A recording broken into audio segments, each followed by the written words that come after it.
connect with other humans. Yeah, yeah, it's true. That is very much. Oh my god, I didn't even think about that at the time. I was just like, okay, okay, we should be. Hold on, I'm just gonna play a little bit of a song because Okay. Jai Nitai Lotus came out with a new track, Oh, nice. and it is beautiful. So, past, present, future, you exist. The body changes. AM, PM. I seek a DM from the supreme being for an evening, then we stay and speaking. Stop your leash and start your praying. Pop your pills, lost your way in. Holy sacred, holy had them forsaken, huh? Quit your playing, I puzzle words and trouble nerves. Oh my god. So, first off, Lorraine, thank you, and thank you once again for coming on to Not a Journalist with myself, the wild Brian Holidae. It's my pleasure. I'm glad to be here. I can imagine that this is a crazy time and you have a lot going on in your life. You're a very busy person, so this is pretty cool.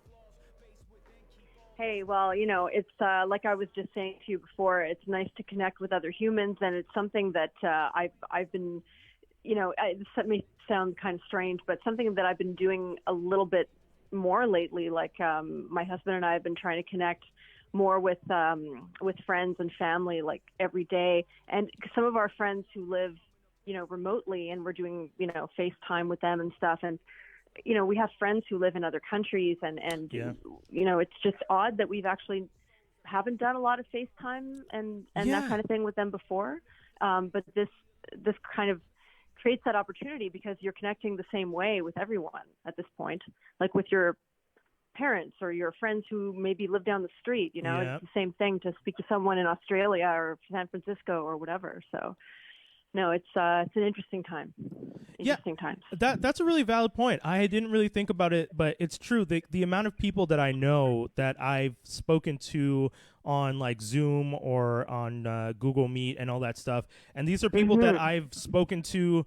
I used to talk to on the regular, and then they were traveling. They're doing whatever. One of my friends, for example, she's going to be on the show this week. She's been teaching in Asia, and she was traveling this whole time.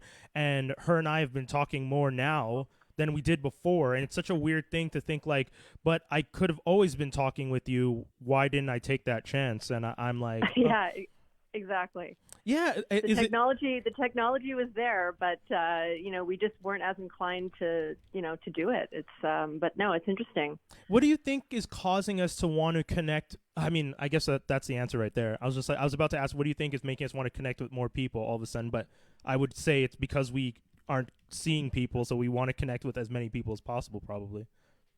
Well, there's that. And I mean, we're just getting so used to it. And, if we weren't using the technology a lot before, like we're kind of having to use the various systems, various like platforms now to do it with the people that we would normally be seeing, in our everyday lives or seeing once a week or, whatever it is. And so, the opportunity is there to start, widening the net or whatever, and to connect with people who are maybe a little further afield, than we would normally, like maybe just send a little, Facebook message here and there or email or whatever. But now it's opening up. So have you noticed it flip too? Like, are people reaching out to you more so than they used to? Like, are you getting hit up by random family members and friends just being like, oh my God, how are you doing in this? Oh, for sure. Yeah, definitely. Like I have, people in my family, or kind of extended family, that I haven't heard from in months, who are kind of checking in and seeing how things are going. And it's this is the time, to do it, to check in with people, and because people are taking this in all kinds of different ways. I feel really fortunate that I am able to keep busy to some degree, with work, but also, to get, kind of closer with my family too, my husband and my daughter. I have a 2, almost 3-year-old daughter. And so, she's obviously home every day, and we're balancing, work and life and having her around, and she's getting used to it. I find she's probably taking it better than a lot of adults. Like Yeah. she's at that kind of good age for Yeah. this.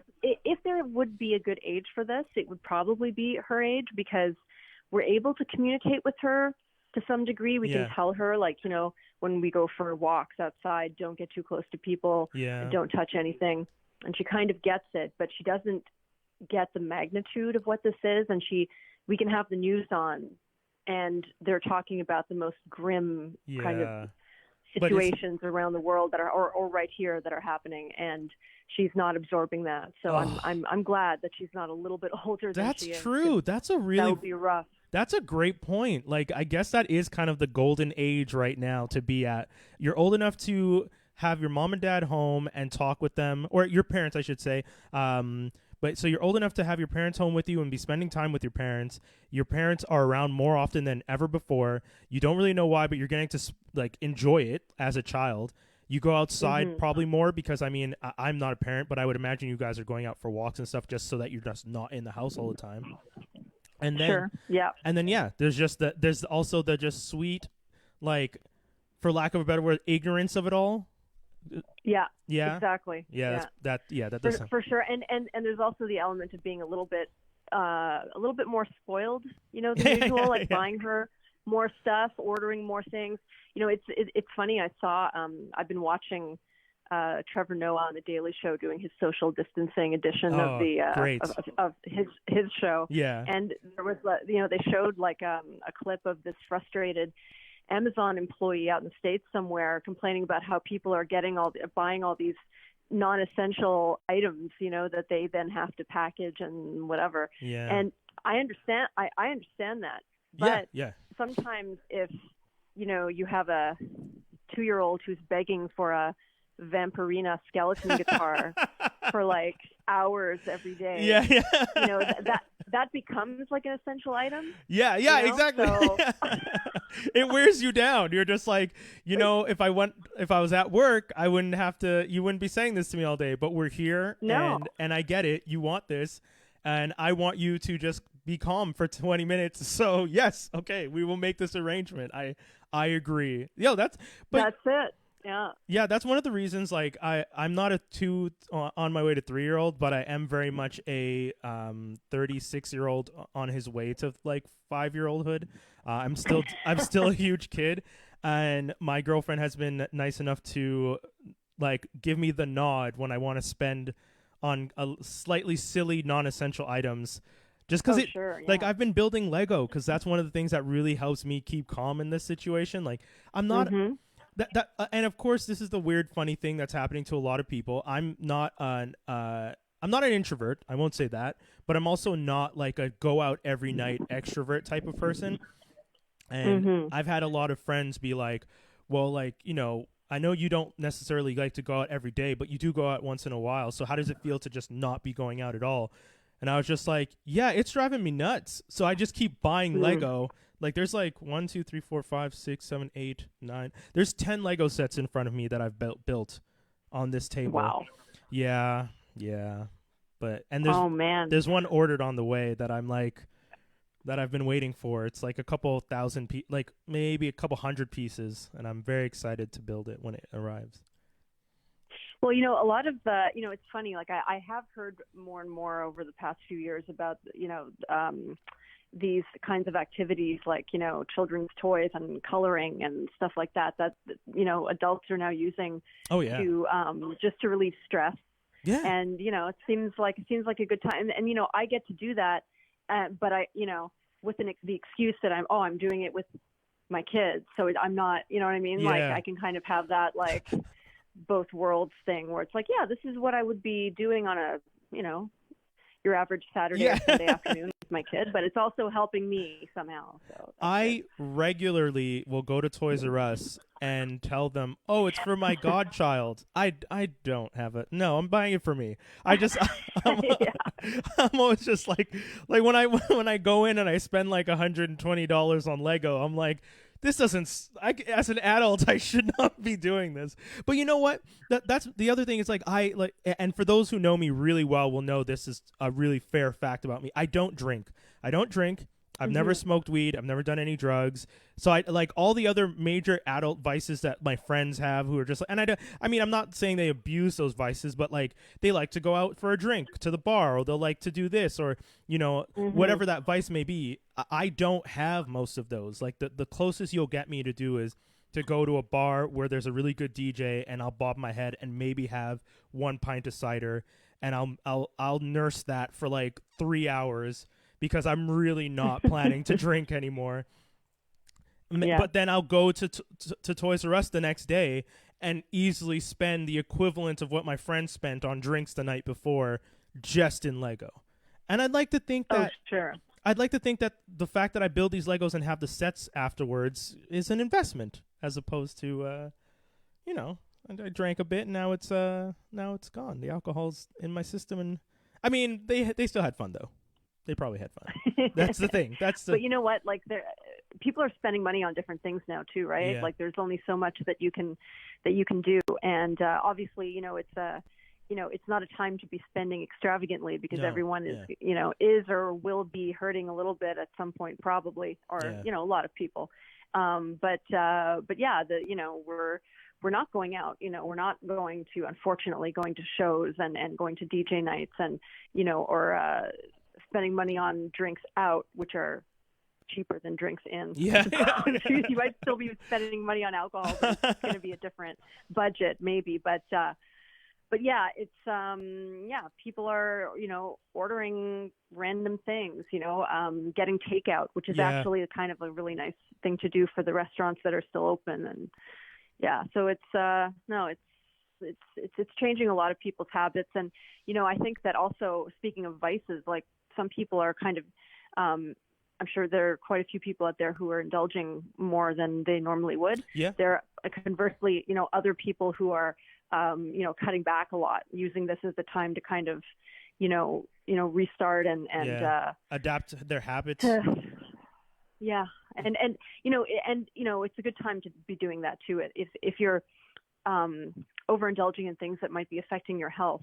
Yeah. You know, it's like a lot of government agencies have come out and said that, you know, it's a good time to curb the drinking and any tobacco use and drugs and that kind of thing. So that's true. Anyway, that's a really good point. I mean, you're saying so many things that I didn't even think about, but I appreciate you putting me onto those. I could definitely imagine this is probably a better time for people who might have bad habits or might have vices that are, you know, because everything within reason, right? So if you have a vice that you aren't able to control or maintain, and you might indulge a little too much, this is a good time to, like, maybe, you know, a little inner focus and a reboot. It's kind of like that New Year's. You know what, though? I say this 100%. This whole situation feels like the weirdest kind of Christmas break, because you know at Christmas time how everything starts to like quiet down, and there are days where you like walk in the streets and there's like no one.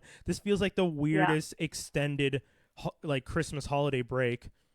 And or it's like every day is January 1st. Yes. You know? Oh my God. Yeah. Groundhog Day, January 1st. That is the perfect. We are living the longest January 1st ever. Just everything shut down. Only takeout places and alcohol maybe you could get. That is a good point. Oh God, and hopefully not with the hangover. Maybe January 2nd, because I find January 2nd is maybe even like worse than January 1st, because everything's still closed, but then, you know, you haven't just been at a party, so you're just kind of starting to get stir crazy a bit. I think that's where maybe we're all at. Okay, Groundhog Day, January 2nd, Groundhog Day. That is what. That's right. Yeah. We didn't mention it yet, but I wanted to talk about Cult MTL. Yeah.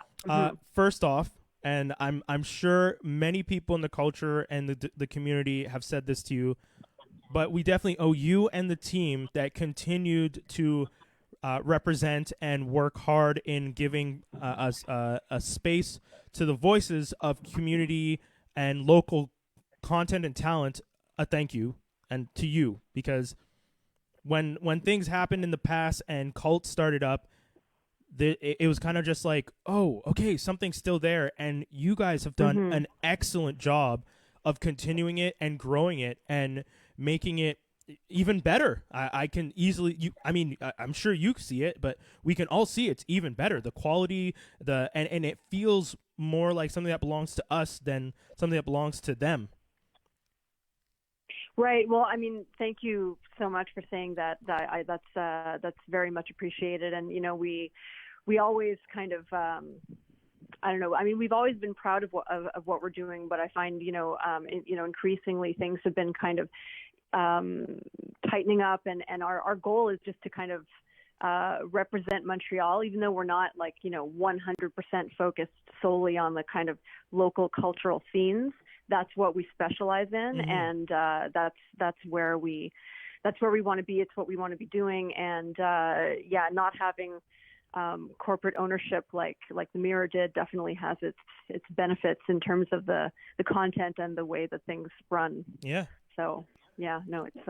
I think one of the great. things that I remember I was talking to Preach and Cobia, the rapper, and years ago, and he was telling me, like, when you start off as an artist or a creative person, you work local and you think local, and then you expand nationally and internationally. And I think like that's what Cult MTL is local and focuses local, but there are still national and international elements, and that's what adds to it. That's what makes it great. And then throughout this, one of the things that I've been loving seeing is the fact that the news, the journalism that's come out of it, and seeing Cult giving updates, because I know I don't necessarily like going and watching the news. It's hard to watch and consume all that content all the time. Yeah. And Cult is really putting together some very succinct and to the point fact-based articles that give us information about the situation without making me feel bombarded by everything that's going on. Right. Well, I mean, when it became clear, like it was actually a month ago today that the kind of, basic kind of lockdown, shutdown of everything was underway. And, when that happened, we had a decision to make, whether we were going to scale back.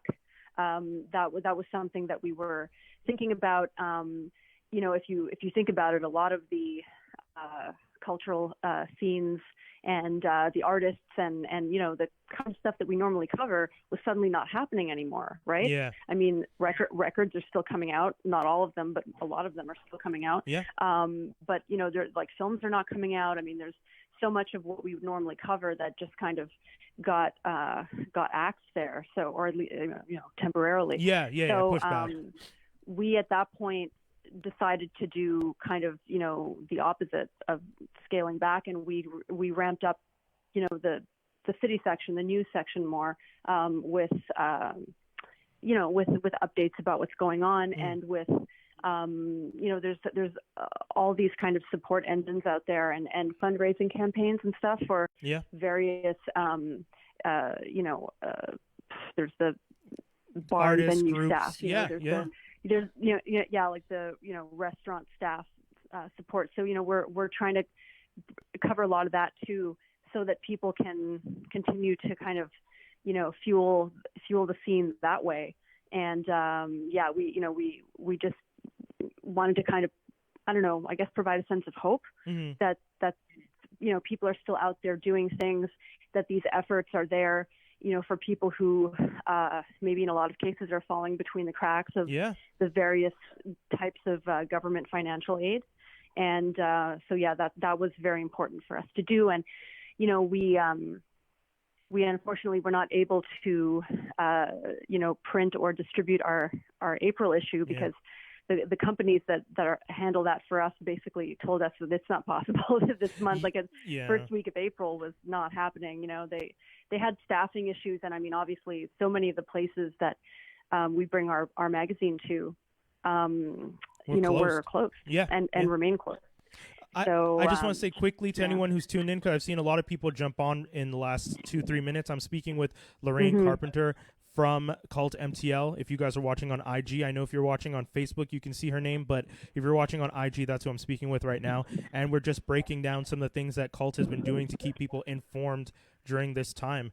But yeah, I mean, those initiatives that people have been doing to raise funds for, and like you said, the people who fall between the cracks, because there's a lot of things that I guess I didn't think about, and I know other people may not have been thinking about when you kind of just go to a restaurant, for example, and you just have dinner there and you become a regular, you don't necessarily think about the fact that like these people are like working here, and it's a tip-based system, or they're paid less than minimum wage. And then also when there are no patrons, there's no need for service. There's not really anything the restaurant can do. Like, even if you have the nicest owner ever and they want to do everything in their power to keep everyone, in this situation where people aren't coming in and there's no seats, there's not much that person can do as an owner without the business completely going under. And, they definitely want to try and make sure the business itself doesn't go under, so that when this passes, hopefully they can bring those people back. But in the meantime, those people still need to make money somehow. So, it's been very interesting. Exactly. So, it's amazing that there's this, that there are all these initiatives out there to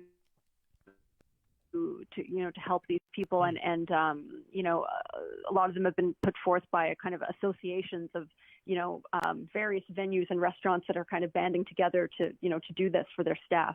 And I think that's really cool. So, yeah, that's definitely like the kind of thing we've been covering, along with the basic, the hard news about like the grim numbers that are coming out every day. I mean, we feel like it's, kind of our responsibility to have that there as well. And, but also, to include the kind of, to keep doing the type of content that people expect of Cult Montreal. Like, so. Well, I've been seeing, we have our Dua Lipa album review or whatever, but then we also have our, updated COVID-19 numbers, by neighborhood or in Quebec or in Canada or whatever. So it's we're mixing it up to be informative and to still keep people kind of entertained, informed and entertained and informed about what's going on culturally still. Yeah. I think that I really think that's important. I think that balance is great. And it's like you guys do such a great job. And I think there's a lot of organizations and a lot of outlets that could take a page from your book, because I know I have friends of mine who no longer go to certain sources and outlets that they normally used to go to because they felt overwhelmed by all the content. They were like, it was just only COVID and Corona, and that's all they saw. And like, one of my buddies was just like, I can't, like, I unfollowed people on Twitter because that's all they're talking about. I've stopped reading this paper. I've stopped going to this site because it's just too much. And I think I really genuinely think that what Cult MTL is doing with the whole balancing of, like you said, Dua Lipa, I've seen other articles. I still saw movie stuff. You were talking about some of the movies that are streaming, I think.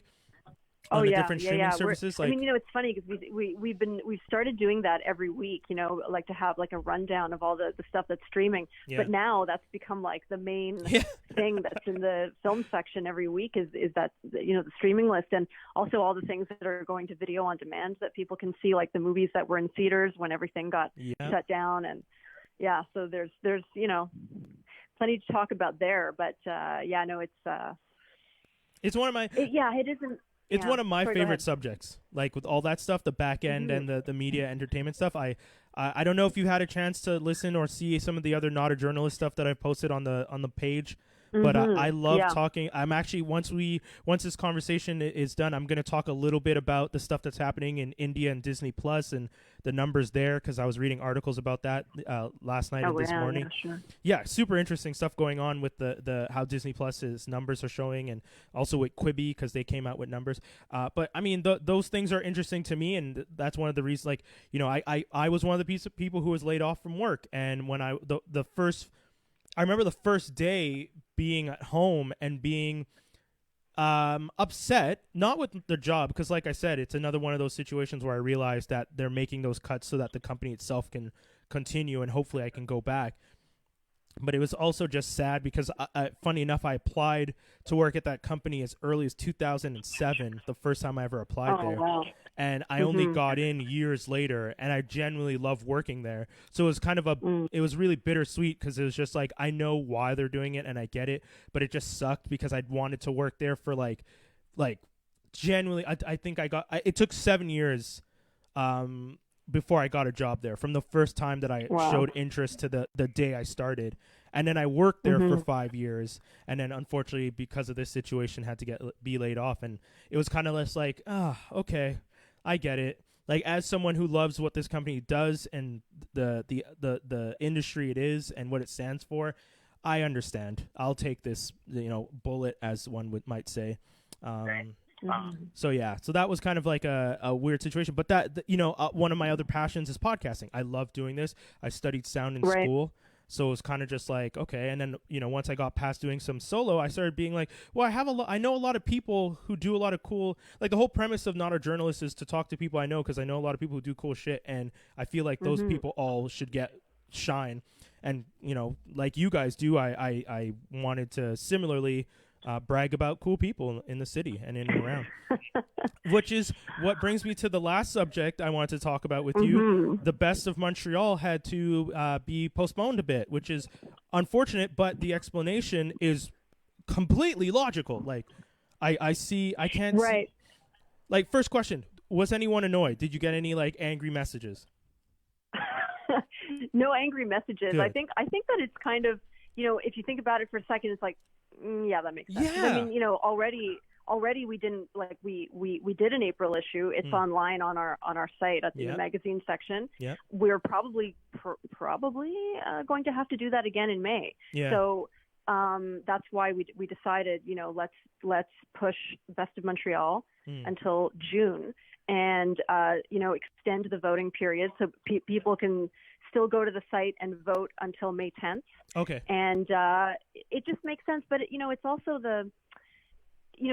it's kind of the feeling that goes along with the Best of Montreal. You want to celebrate the city. It's a way to kind of show support for your favorite things. And if you put out results and your favorite restaurants and shops and all this are closed, it's just kind of a bad fit, and it's just, I don't know,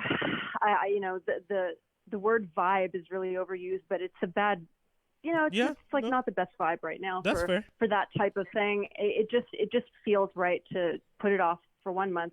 We'll put out our May issue, online, and then we'll be back with the poll results in June, and hopefully we'll see a gradual reopening of things. I mean, I know that the cultural calendar has been kind of wiped, for the summer. Yeah, but sadly. But yeah, we're hoping that we're going to see some sort of reopening of, on the retail and restaurant level and stuff. But I don't know, remains to be seen, right? It's kind of a gray area right now. I know they're trying. I know they really want to. And that's one of the things that I find is the hardest about this situation, is the fact that universally everyone understands why we're doing this. Finally, I don't think at first everyone did, but I think everyone finally gets it. Like, even the conspiracy theory people have to be like, even if you think it's a conspiracy theory, you still have to agree that something is happening. And even if you're upset about it as a conspiracy theorist, like, you can't deny that this situation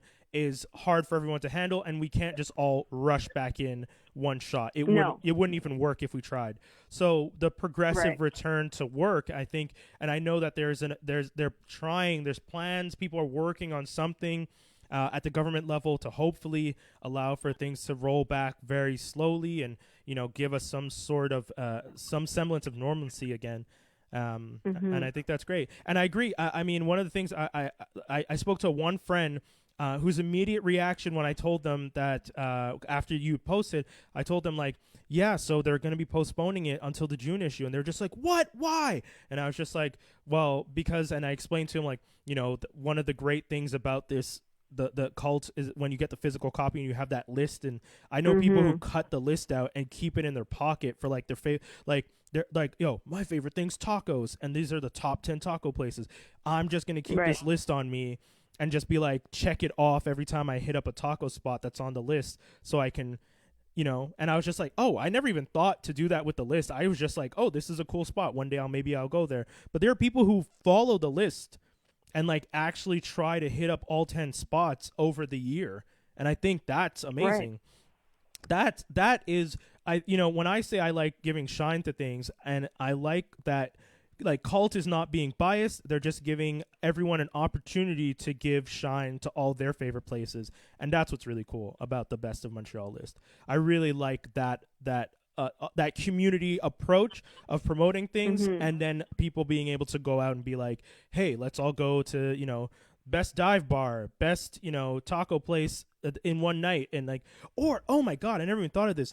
You do like a number 10 night where you hit up like the number 10 of like 4 or 5 different things. And then like another weekend, you and your buddies do a number 9. Oh my God. Okay. These are things I'm going to do when we're allowed to go back out. I'm very excited now. So yeah. Well, yeah, no, that's it, right? And we have there are places where we do curated lists, like inside, like editorial, like, or our food editors, top this and that. Yeah. But yeah, you're right. I mean, this is the people's choice, and I think that when you're, I don't know, like tens of thousands of people, voting, for the top 10s. I mean, yeah, it is definitely worth a look and worth keeping track of and checking off that way. And I think it's going to be a great thing to do once things start reopening, because all those places are going to need that support. Yeah. So, yeah. That is perfect. That is so true.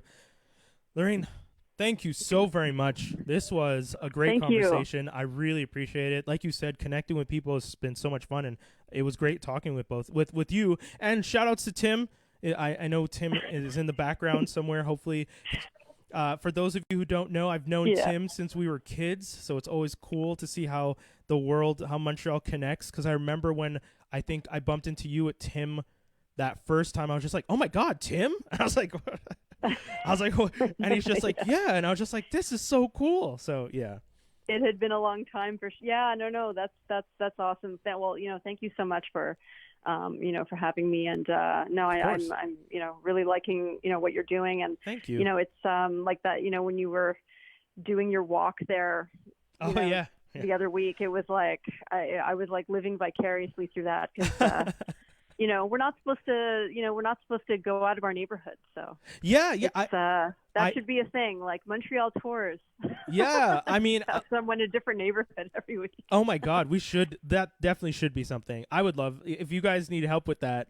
If you need me to do the as a completely uninformed Sud-West tour of me walking and getting lost, because I did that one and I got back to my place easily, but I went on another walk once that I didn't film, and I had no clue where I was, and I had to resort to Google Maps to figure out how to get home, and I was so ashamed that I was when I looked and figured out where I was maybe 5 minutes away from my place. I just didn't recognize the street. God. Yeah, it was pretty bad. Okay, well, yeah, we can talk about that. That sounds like something. Cool, awesome. Okay. Thank you so much, Lorraine. Take care, guys. Once again, that was Lorraine Carpenter. If you want to check out all the things that they're doing at Cult, you can always just visit cultmtl.com. I mean, that's that simple. That's that. It's that wonderful. Take care, Lorraine. Thanks. You too. Bye. Bye. Guys, how awesome was that conversation? Oh, you guys are seeing me doubled up now. I'm just going to close out that window so you don't see my weird face twice. Yeah, guys, so for those of you who are fellow geeks in the TV world and all the other things that I like to talk about, not a journalist, likes to also talk about some of the streaming stuff behind the scenes. And one of the things I've been finding very interesting is the continuation of Disney Plus as it spreads into different markets. I don't know if any of you have had the chance to read any articles about their expansion into India, but one of the big things that came out recently was Disney's stock rose because of the announcements of how many subscriptions they had. But then when people started to realize that a lot of the subscription numbers, at least 8 million of the subscription numbers, were coming out of India. The thing is, in India, Disney Plus is connected to Hotstar. Hotstar is, and you know what? Let me just find that article, because I was reading it and I was really It's a very interesting story about what, and it's not that Disney is doing anything wrong.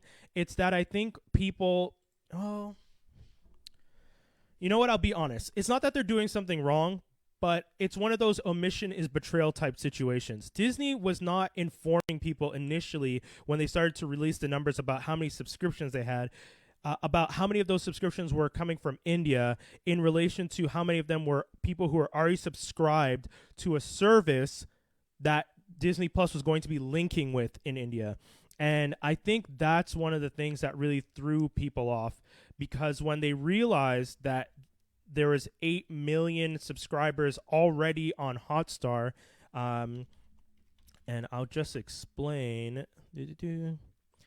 So Hotstar is, well, oh man, there's so many things I have to go back and explain. Super quick rundown, and I'm going to talk really fast because I want to get through this as quickly as possible so that you guys don't get bored. Hotstar is a company in India that does live streaming. They stream a lot of content. India, as you guys know, second biggest population in the world.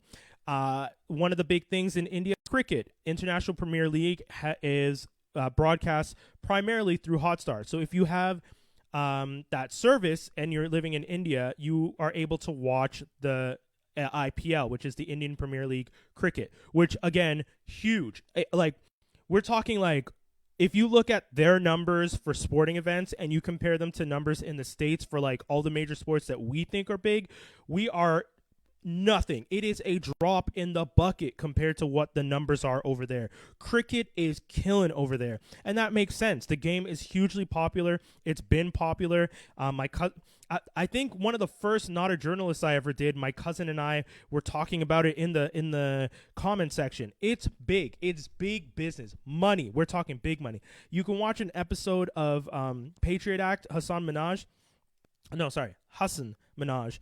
does an episode where he talks about the whole business behind it, but we're talking like big business and money.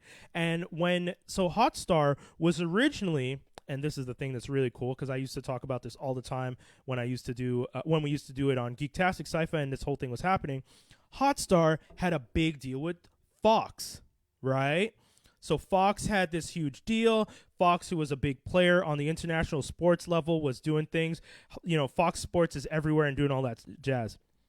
When Disney acquired their Fox stocks, they got Hotstar, which was huge for them. That is a huge market. Guys, I'm telling you, money. Disney knew. That's why there was that huge thing with Comcast and Disney. There was a really big battle because this was going to be a big, huge deal for them in the long run. That's why, at one point, I remember when Comcast was trying to outbid Disney, they were putting in so much money into their bid that it was looking as if they did win the bid, they might even be in debt. And people were just like, that seems weird. But when you find out some of the things that was going to come on the back end of this, like having Hotstar and all those eyes and the subscriptions, and everyone was planning to launch their own streaming service, it makes a lot of sense. Because once all the streaming services start launching, having a connection like Hotstar, already established in India, with millions of people subscribed already, was going to be a huge jump. Which is what happened with Disney. Because when Disney Plus came along and decided to launch in India, I think they launched in India April. Yes. The launch of Disney Plus in India on April 3rd, Hotstar officially became Disney Plus Hotstar, with varying levels of additional Disney content laid atop a former subscription offering. Disney Plus Hotstar VIP subscriptions, which now cost $5.20 US per year, gives access to the entire MCU, Bollywood films, Hotstar originals, unlimited live sports, and Star TV series. The top-level Disney Plus Hotstar premium subscription, which costs $20 annually, and also included the programming from the VIP, plus 29 Disney Plus originals, such as The Mandalorian, and new U.S. shows from HBO, Showtime, and Fox. Bong! Can you imagine that kind of deal? For $20 US, you're getting Disney Plus, HBO, Showtime, Fox, sporting, Bollywood movies, MCU movies, all of that in one package. It makes sense that they wanted to do this. It makes sense that they had them do this. The only problem is when they started to disclose the 8 million Indian subs the day after Disney Plus launched in the country caused some head scratches in Wall Street. I'm reading this directly from the Hollywood Reporter. If you guys want, I will post the link to the article in the description of the episode so you guys can read through this yourselves if you're interested. But a quick summary. When the stock market, when people on Wall Street started looking at it and they said Disney reached 50 million subscribers, and then they found out that the 8 million subscribers from India are possibly being counted into that. They weren't sure if they were or if they were excluded, but they're possibly being counted. Then that number starts to sound padded because a lot of people were already subscribed to the Hotstar service. You didn't get new subscribers, meaning new money. You had people who already had it. And that's where things started to become a problem. Because if the perception of 8 million people coming in, possibly paying at minimum $5.20 and at maximum $20 a head, and you're starting to see that money come in, so you're just like, okay, well then Disney is being profitable, it inflates your valuation. And that's the problem. That's what people started getting really concerned about, because they're just like, well then it sounds like you're faking the numbers, and that's bad. You can't, so that's why it was super interesting when I was reading that stuff. I was flabbergasted. I was offended for everyone.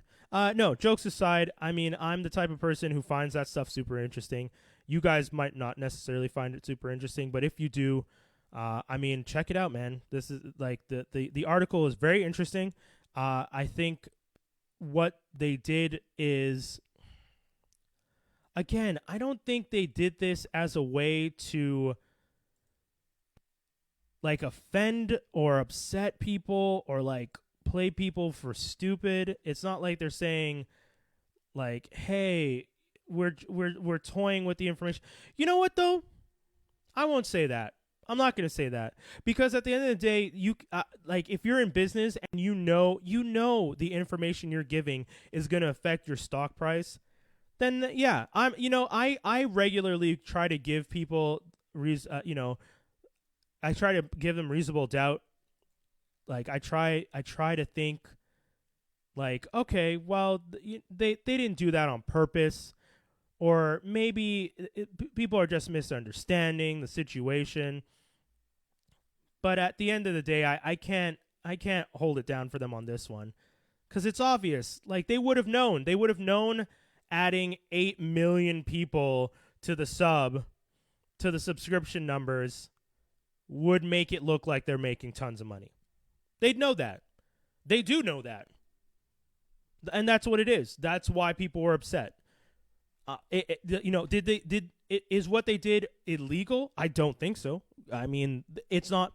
It's still factually right to say you have 50 million subscribers in such a short time. That was a big thing, because it was also about the fact that a lot of people thought Disney would take a little longer to get this far ahead. I know people were just like, oh, it's Disney, everyone's going to subscribe. I don't know if that was the case. I mean, this pandemic situation probably helped them a lot, because a lot of people are at home. They still offered the free week in North America. Even in Quebec, I'm looking at you, Quibi. No, 90 days not available in Quebec for Quibi, but the 7-day free with Disney was available. So I don't know. Disney figured it out. Y'all could have figured it out too. But just saying, like, stuff like that helped subscription numbers, because that was the other thing, right? When they first launched with the subscription numbers, people were saying, well, does that subscription number automatically turn into revenue? Because this is, that first week, everyone's subscribing. How many people are actually sticking with the service? That's where you start to see some interesting things. Anyways, guys, I'm pretty much done talking about the things I wanted to talk about. And also, we had such a great conversation with Lorraine that I feel like that should be the main takeaway from this episode. I will do a quick nod to Quibi hits 1.7 million downloads in the first week. What does that mean? Nothing. They gave away 90 days to everybody off jump. So this number, no offense to Quibi, means nothing. 1.7 million subscribers is cool. I'm happy. I know for a fact that on the first week, I was reading about complaints.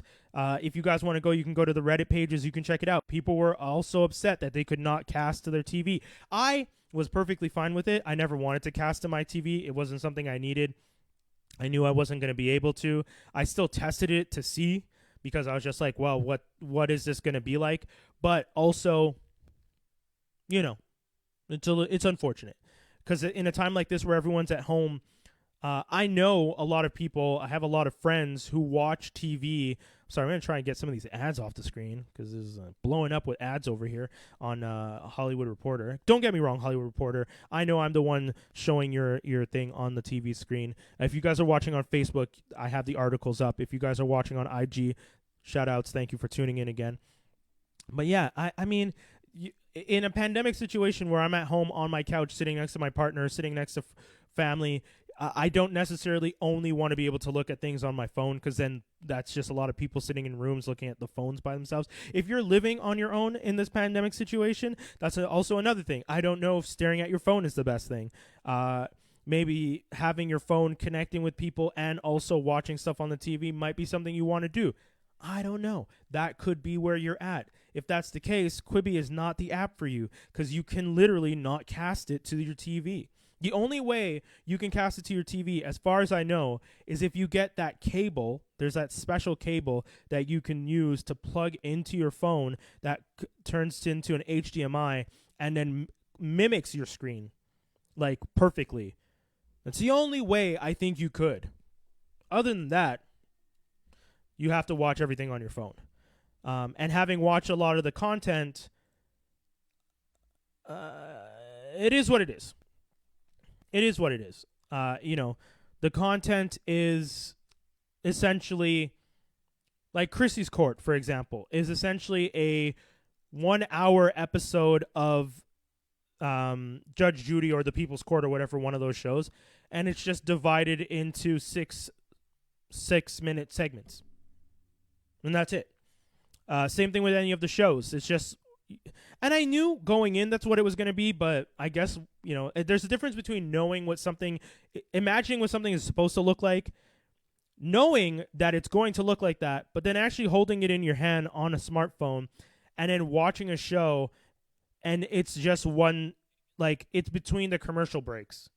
And then if you pay for a $6.99 subscription and you have the ad breaks, you feel like you're watching TV because you watch an ad, you watch 6 minutes, next episode you watch an ad, you watch 6 minutes, and then you do that 6 times. That's actually more ad breaks than your regular TV. If you pay $10, you don't have to watch the ads. But that's, you know, I'm paying an extra $3. Yeah, because because it's $6.99 and $9.99. So let's say 7 and 10. I still understand why we do this 99 crap. But yeah, you're getting, for $3 more, you don't get the ads.